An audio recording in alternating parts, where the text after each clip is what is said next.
उसी प्रकार जब व्यास जी ने श्रीमद् भागवत की रचना की तो मन में विचार आया किसकी वंदना करूं।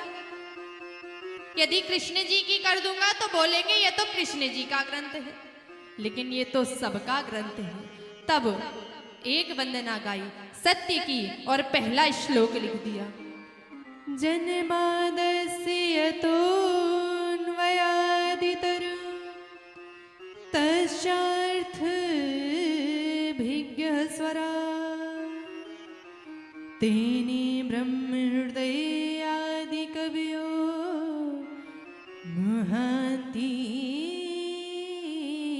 यत्सूर्या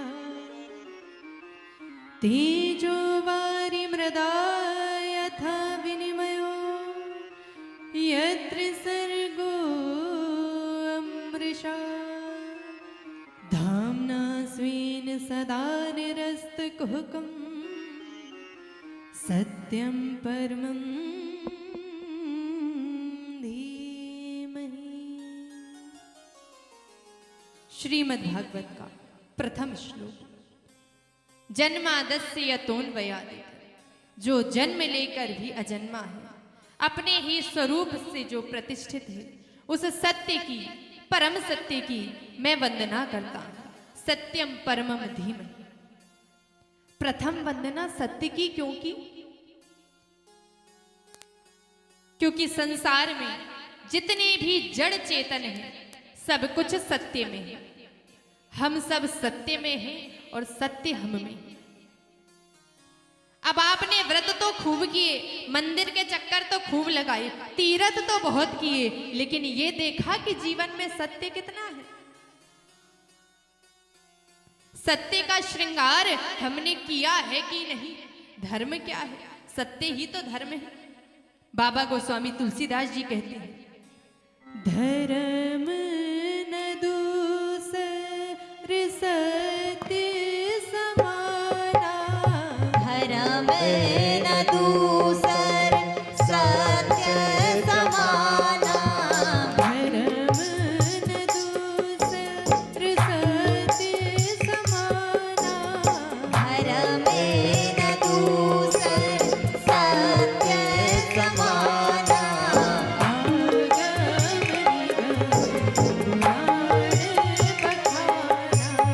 आगम निगम पुराणे बखाना। ये बात मैं नहीं कह रही, भागवत जी नहीं कह रही, बाबा गोस्वामी तुलसीदास जी ने भी कहा कि धर्म न दूसर सत्य समाना, सत्य के समान दूसरा कोई धर्म नहीं। लेकिन आज के समय में सत्य कहाँ है? आज जब से मोबाइल फोन चल गए ना, आंख भी नहीं खोलते और झूठ बोलने लगते।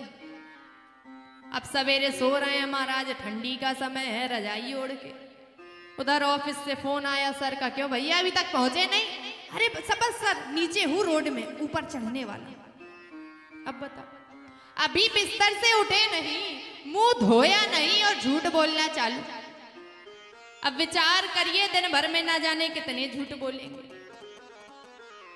धर्म क्या है? धर्म न दूसर सत्य समाना। इस बात का विचार करिए कि हमारे जीवन में सत्य कितना है। सत्य बोलने की आदत डालिए। किसी ने कहा बाबा जी आपने पहला श्लोक लिख दिया सत्यम परमम धीमहि, आपने कहा धर्म सत्य है, सत्य धर्म है, हमने मान लिया, लेकिन एक होता है धर्म और एक परम धर्म भी तो होता है। ये परम धर्म क्या है? तब परम धर्म का निरूपण द्वितीय श्लोक में करते हैं और श्रीमद् भागवत का दूसरा श्लोक। धर्म प्रोजित के त्रिवोत्र पर निर्मत सराणाम सता वेद्यं वा स्रवमत्र वस्तु शिवदं तापत्रयोन्मूलनम्।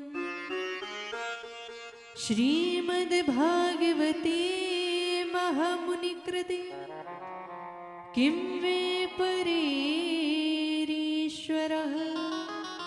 सद्यो हृदयवरुद्धि त्रिकृतिभिः शुश्रूषो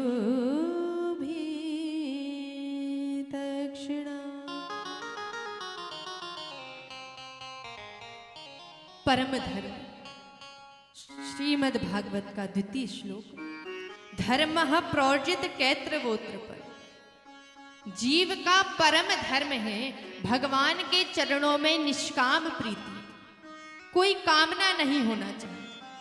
हम मंदिर तो जाते हैं, भगवान के आगे हाथ तो जोड़ते हैं, लेकिन किस लिए?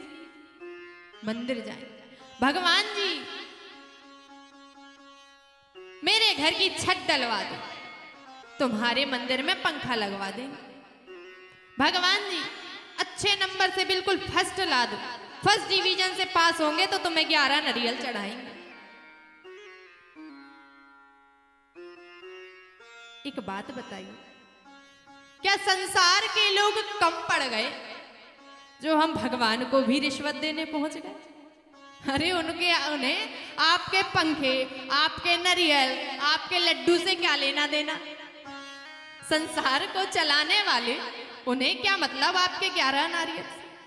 क्या वो जानते नहीं कि आपको क्या चाहिए, क्या नहीं चाहिए, और क्या क्या मांगोगे? अच्छा, यहां इतने लोग हैं, कितने लोग मानते हैं कि भगवान से मांगना चाहिए? हाथ उठाइए। 1 2 बस 3 4, 2 ना उठाइए, कहीं हाथ उठा, गिनती गड़बड़ हो जाएगी। ठीक है, कितने लोग ऐसे हैं जो मानते हैं कि भगवान से नहीं मांगना चाहिए? वो हाथ उठाइए ना हाथ। और कितने लोग हैं जो घर से निर्णय लेके आए, चाहे कच्छु भी हो जाए, हाथ तो उठाएंगे नहीं। प्रेम से बोलिए राधे राधे। यूं है तो यूं ही रहेगा, है ना? चलिए, अच्छी बात है। भगवान से मांगना चाहिए या नहीं, ये आपके विचार हैं। मांगिए, एक बात है, जो मांगोगे वो मिलेगा। ठाकुर जी बड़े दयालु हैं, आप जो मांगोगे वो दे देंगे, लेकिन मांगने पर जो मांगोगे वो मिलेगा, और नहीं मांगोगे तो आप विचार भी नहीं कर सकते आपको क्या क्या मिल जाएगा। इसलिए भगवान से कभी मांगना नहीं चाहिए। बस जाकर खड़े हो जाओ और भगवान से एक ही बात बोलो, क्या? जो पहले दिया है वो कुछ कम नहीं है, उसी को निभाने के काबिल नहीं हूँ। भगवान के दरबार पर जाओ, सामने खड़े हो जाओ और बस एक ही बात बोलो, क्या? मैं आ तो गया हूँ मगर जानता हूँ, मैं आ तो गया हूँ मगर जानता हूँ, तेरी दर पे आने के काबिल नहीं हूँ। तेरी मेहरबानी कहे बुझे इतना, जिसे मैं उठाने के काबिल नहीं हूँ। जब भी भगवान के पास जाएं, बस यही भाव लेकर जाएं। और एक बात जानते हैं, संसार में जितनी भी चीजें हैं सब खुद को मांगती हैं। अंग्रेजी में एक बड़ी सुंदर कहावत है, अंग्रेजी समझते हैं? कितने लोग समझते हैं? चलिए, अच्छी बात है। एक कहावत है कि time says follow me. Time यानी समय। Time says follow me, just follow me and forget everything. समय कहता है बस मेरे पीछे भागो, मेरे पीछे भागो और सब कुछ भूल जाओ। मनी सेज अर्न मी। मनी यानी पैसा। Money says earn me, just earn me and forget everything. बस मुझे कमाओ, मुझे कमाओ, मुझे कमाओ और सब कुछ भूल जाओ। But do you know what my Krishna says? आप जानते हैं हमारे ठाकुर जी क्या कहते हैं? My Krishna says just remember me, remember यानी याद करना, you just remember me and I give you everything which you want in your life, केवल और केवल मुझे याद करो, मैं वो सब तुम्हें दूंगा जो तुम तुम्हारे जीवन में चाहते हो। इसलिए जीव का परम धर्म है भगवान के चरणों में निष्काम प्रीति। धर्म प्रोजित कैत्र वोत्र पर निर्मत्सराणाम सता। अब ये धर्म परम धर्म प्राप्त कैसे होगा? भगवान के चरणों में प्रीति कब होगी? कहा निर्गतः मत्सर, जब भीतर के मत्सर निकले जाएंगे।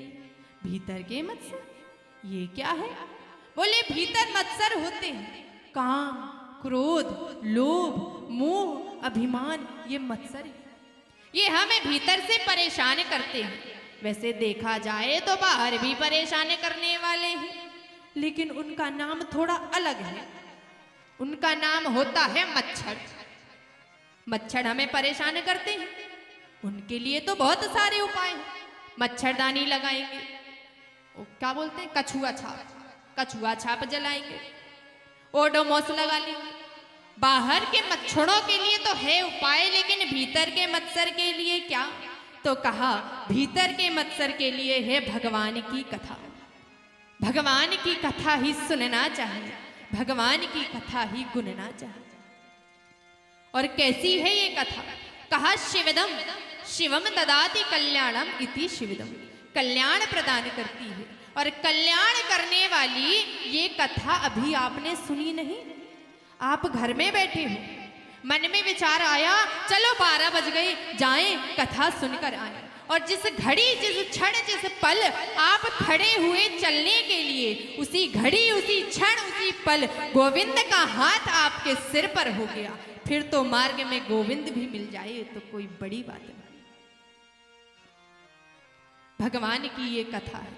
श्रीमद् भागवत का 33 श्लोक कथा की उत्पत्ति बताते हैं और कहते हैं, निगम कल्पतरोर गलितं फलम सुख मुखादम मृतदव संयुतम पिबत भागवतम रसमालयम मुहुरहो रसिको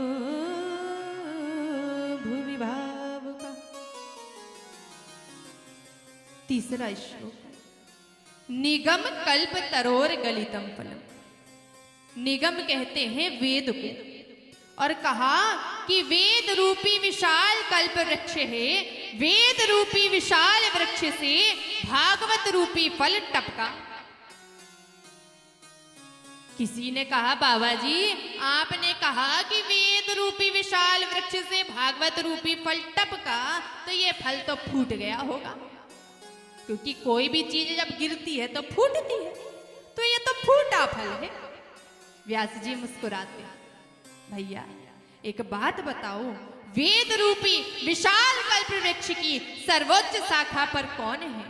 भगवान राणा। सर्वोच्च शाखा पर नारायण बैठे हैं, और नारायण की शाखा से जब यह फल टपका, तब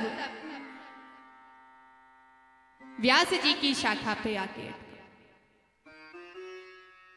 व्यास जी की शाखा से जब टपका, तब शुक शाखा पे आके लगे। शुक शाखा से जब टपका तो परीक्षित आदि संत जनों को यह फल प्राप्त हुआ। इसलिए टूटा फूटा नहीं, यह तो शनह शनह अखंड मेवावतीर्णम, शाखा से शाखा आया है, टूटा फूटा नहीं, साबुत फल है। गलितम, गलितम का अर्थ होता है मीठा, पका हुआ। किसी ने कहा बाबा आपने कहा कि फल पका हुआ है, मीठा है, प्रमाण क्या है? क्योंकि आज के समय में बिना प्रमाण के तो कोई बात नहीं मानता। तो क्या प्रमाण है कि फल मीठा है? फल तो खट्टा भी होता है। व्यास जी कहते हैं बताओ फल का उत्तम पारखी कौन? फल का उत्तम पारखी कौन है? तोता। कहते हैं ना कि तोता जिस फल पे चोंच लगा दे वो फल मीठा हो जाता है, या यो कहें कि तोता मीठे फल पर चोंच लगाता है, कुछ भी कहें, लेकिन तोते ने जिस फल पर चोंच लगा दी वो फल फिर खट्टा नहीं हो सकता। और उसमें भी श्री सुखदेव जी जैसे परमहंस संत का मुख लगने से यह फल मीठा हुआ, गलितम मीठा पका हुआ फल है। अच्छा, तो इस मीठे पके हुए फल का क्या करें? बोले पिबत, पियो, खूब पियो। कोई बोले जाए हो महाराज, फल भी भला पिया जाता है क्या? फल को तो काटा जाता है, चूसा जाता है, पीने वाला फल हमने ना देखा ना सुना।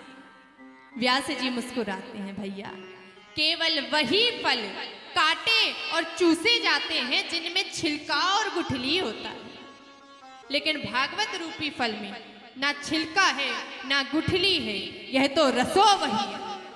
भागवत श्रुतियों में प्रभु को ही रस कहा गया है और उसी रसराज श्री कृष्ण के चारु चरित्र भरे हैं, इसलिए प्रभु के चरित्रों से भरे इस फल को पियो, मुहु, एक बार नहीं, 2 बार नहीं, 10 बार नहीं, 50 बार पियो।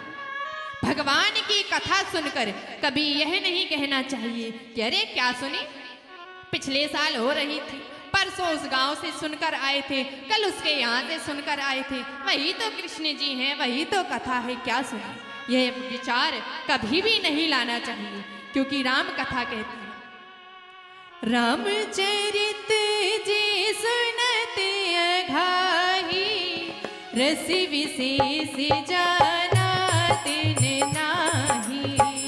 रामचरित जी सुनते अघाही, रस विशेष जाना तिन नाही।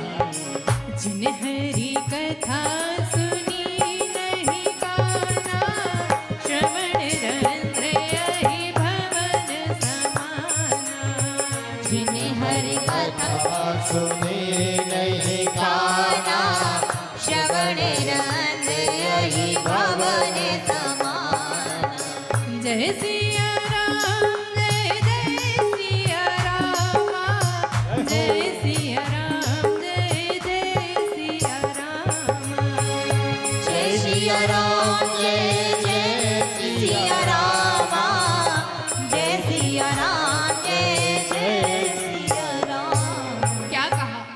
रामचरित जे सुनत अघाही, तो रस विशेष जाना तिन नाही। भगवान की कथा सुनकर जो अघ जाए तो समझ लेना उसने कथा के रस को जाना नहीं, और जितनी कथाएं सुनी सब व्यर्थ हो गई।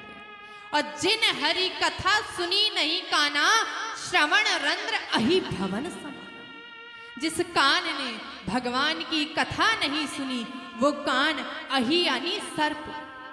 जिन कानों ने भगवान की कथा नहीं सुनी वो कान सर्प के बिल के समान बताए गए। इसलिए प्रभु की कथा को खूब सुने, खूब सुने, प्रभु के नाम को जितना ले सकें उतना ले। आज